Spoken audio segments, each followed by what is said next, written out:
Well, hi there. Hey there, it is Sean McGeever, and I'm trying something new here for YLHelp. I put out the word about asking a few questions, see if anyone had any questions out there, and I got a couple of responses, and I was having some fun with my video editing program, so I just thought I'd try this. So I got a couple questions that came in. I'm going to do my best to answer them. So here we go. Here's the first question I got.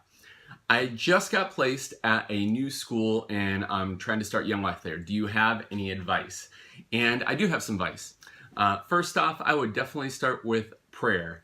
Whenever we've tried to start a new Young Life Club, Wildlife Club, we would go and walk around the school and get people to just pray on the campus. So I would email people, I would plan an event, I would go myself. If you have it really on your heart, I would do it yourself, I'd go and pray. The next thing I do is just plain old level 1 contact work. Just show up and be seen. So find anything that's going on where you can be there. It might just be a sporting event, some sort of choir or something like that. Just go to the campus and be there. If you go there over and over and you feel like nothing's happening because you haven't met anyone, you haven't talked to anyone, it hasn't gone well, you are doing really, really good work. Be content with the level 1 contact work, which is just being seen. Maybe wear a big Young Life shirt, get a couple printed up, talk to somebody, someone will pay for them. It says, your school, Young Life, your school, Wildlife, and people will see it. You might too want to wear it if you know there's going to be a lot of parents there, because sure enough, there might be someone who already knows about Young Life or Wildlife and didn't know that you're trying to get something started. Next thing I would do is I would create a big name list. A lot of times people are just eager to start club, and that's not what Young Life's about. It's about relationships. So sometimes what we've done is created a Google Doc and said, let's learn 50 names and put them on this list and pray for them. And as soon as we know 50 names, then we'll start talking about having an event, or maybe a little bit more, maybe 100 names. What ends up happening with names and an event, you might say, oh, we got 15 kids, or we got 30 kids, and they're really excited for an event. Sure enough, you might be able to get that many at the first event, but almost always, you can just kind of count on the math of it, it's going to be half or a third in the coming 3 or 4 events. It's going to go down. There's going to be a big group that comes to the first one, and then it's going to die down. Another thing that you can do is email a teacher or two. Maybe you can just look around and see someone who might already lead a similar minded kind of club. Maybe it's about service, maybe it's about outreach, maybe there's another Christian club. Ask if you can meet with them. Ask if maybe they know someone else who might be of kind of a similar mind, say might enjoy the spirit of what we're trying to do, or like-minded organization. Those sorts of words are the things that I say. Another thing would be to meet or begin with the end in mind. So we want to get kids plugged into long-term discipleship, so that would be the church. So I would find out the 5 closest churches that are around the school, send an email to the pastor, maybe just go up and knock on the door and say, I'd like to meet with you, and see if you could start praying with me about what we want to do here. And just tell them what you want to do and ask them to pray for you, and that you want to, Lord willing, get people plugged into those churches. And you can talk to them about that.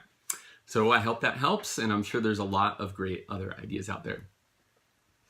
So I had another question that came in, and that was talking about fundraiser motivation, advice on the next step when door-to-door fundraisers aren't cutting it.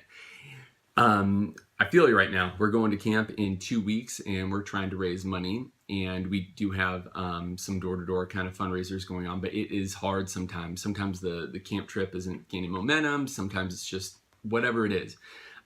Here's what I always do, which is, rather than looking at it on a big scale saying, oh my gosh, we want 30 kids to go to camp and we need to start raising money, dial it in with specifics. So find out for Julie, how much is it Julie needs? Well, Julie needs, camp is $700, and we think they'll only be able to kick in $200. Okay, great. We're trying to figure out $500.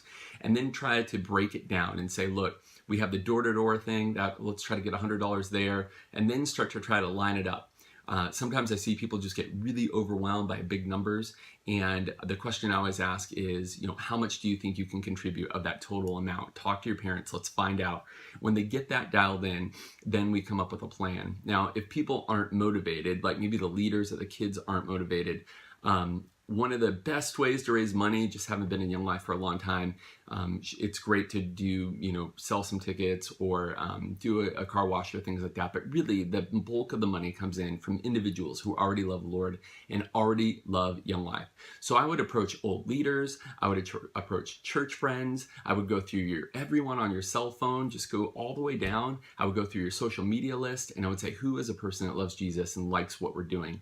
And then approach as many as you feel comfortable with, but probably more than you feel comfortable with, and ask them to either match whatever the kids will make doing whatever activity it is, or say, I think this kid is, Julie needs $500 after her family kicks in all the money they can.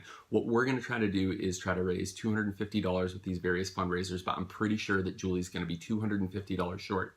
Will you give $250? Here's Julie's situation. She really needs to go to camp. She's had a rough year. She doesn't know Christ. When I've made it that specific and I tell people specifically about those sorts of stories, it makes it incredibly easier to ask people for money. And if you feel uncomfortable about doing that, talk to your area director or someone on your life staff, because we're a bit more used to that. Hope that helps. Another question that I got was, I want to bring my team closer together. I'd like my team to get close together. So, if we had a chance to talk, I'd want to know more about your team. But here's a couple ideas. You could do, you could pray for them. You could pray that God would bring them closer together. Jesus in John 17 tells us to, or models for us to pray for unity. And so we can follow in his footsteps and pray for our team to be close. You could write encouragement notes. Some people love doing that. Other people, like me, that takes a little bit more work, but you could write some encouraging notes. You could just simply ask them how they're doing. Go out of your way, maybe send them a text message out of the blue. Hey, I've been meaning to ask you, just really, how are you doing? How's leading going this semester? How's life going? Maybe ask them in a text, follow up in person. Hey, thanks for texting. Tell me more about that. You could give them a gift. I saw something I thought you would like. Just bless them. So lots of things to do for individuals. As far as your team coming together, you might want to do like a team building event.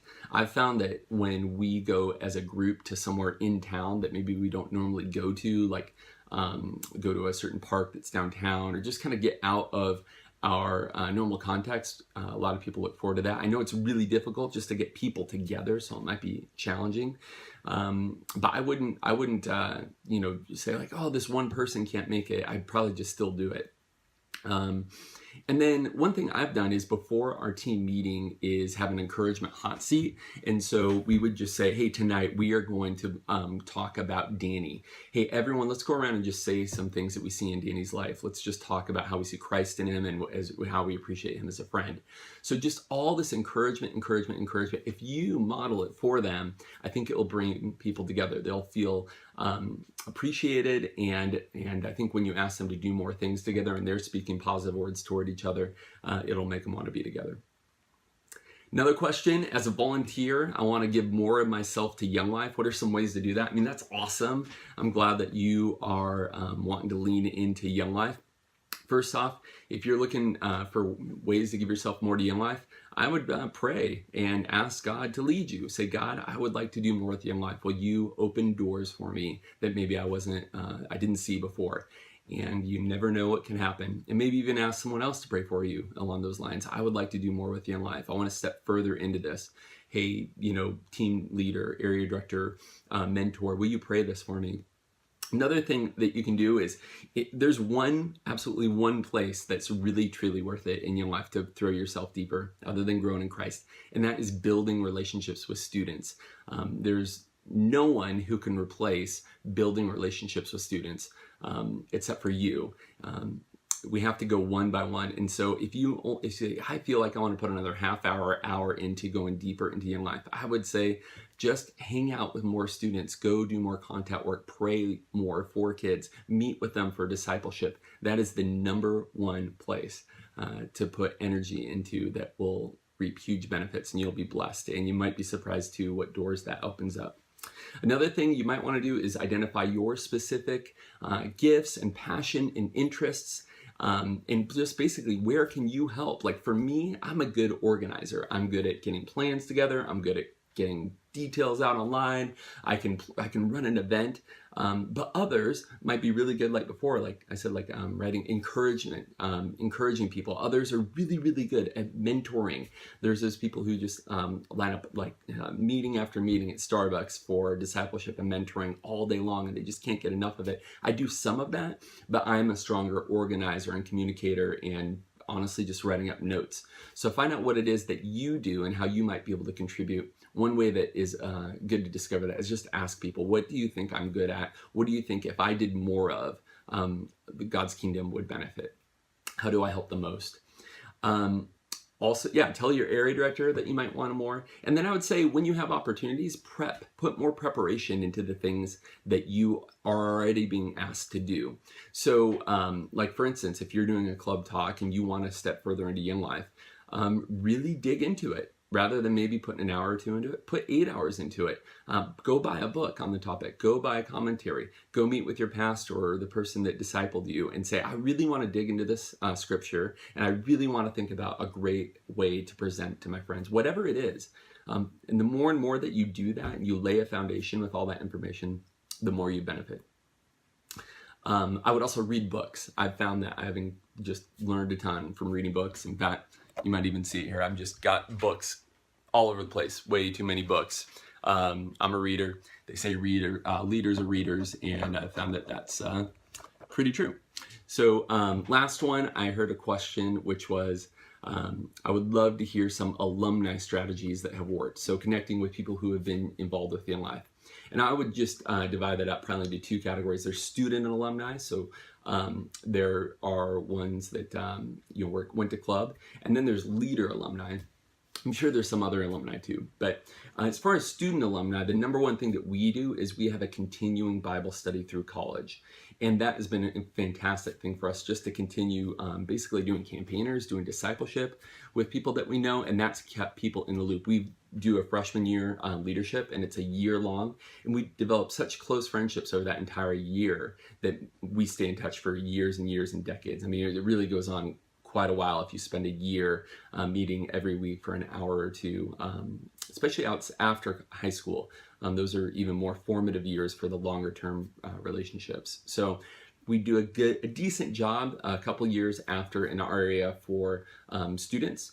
But then, to be honest, after people step out of leadership, I have not been the strongest at that. I wish I was better, and it might be that you have better ideas than I do, other than just trying to keep in touch with them. Often a lot of our leaders in one way or another turn into donors, and so that's a good reminder for all of us to be in contact. But there certainly probably are people who are doing a better job than that. So anyway, hopefully some of this was helpful. Some of this was probably boring. Some of it's probably just me being bored or wanting to do something like this. But yeah, keep asking questions, send them my way. I know we're all going to camp. I'm going to be busy, but maybe I'll try more of this next school year. Talk to you later.